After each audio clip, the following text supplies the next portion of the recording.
দরিদ্র বাবার অসহায় মেয়ের সর্বনাশ করলেন সুযোগ সন্ধানী কন্টেন্ট ক্রিয়েটর রিপন মিয়া। গত বৃহস্পতিবার পাশের বাড়ির অপ্রাপ্ত বয়স্ক এক মেয়ের সঙ্গে তিনি আপত্তিকর অবস্থায় ধরা পড়েন। স্থানীয় এক তরুণ রিপন মিয়াকে আপত্তিকর অবস্থায় দেখে ফেলেন। রিপনের এমন অনৈতিক কাণ্ডের কথা জানতে পেরে ক্ষুব্ধ হন এলাকাবাসী।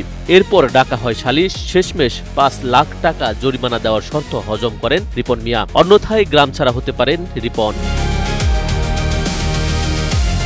বেলা বোস ও তুলন ভাই নামে দুটি পেজে রিপন মিয়ার এমন কাণ্ডের বিষয়ে পোস্ট দেওয়া হলে এনপিবি রিপন মিয়ার অঞ্চলের স্থানীয় বাসিন্দাদের সঙ্গে যোগাযোগ করে বিষয়টি নিশ্চিত হয়।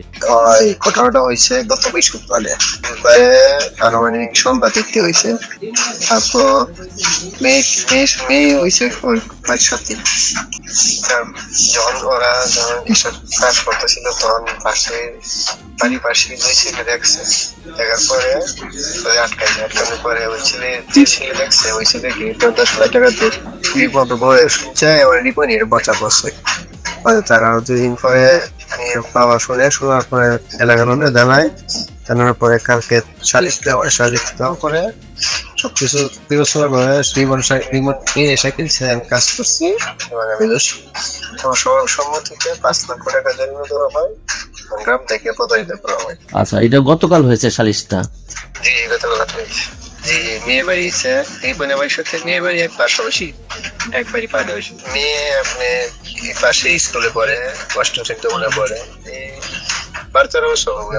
সালিশের কিছু ভিডিও ছড়িয়ে পড়ে সামাজিক যোগাযোগ মাধ্যম ফেসবুকে। তবে অভিযোগের বিষয়ে এখন পর্যন্ত রিপন মিয়া কিংবা আইনশৃঙ্খলা বাহিনীর আনুষ্ঠানিক কোনো বক্তব্য পাওয়া যায়নি।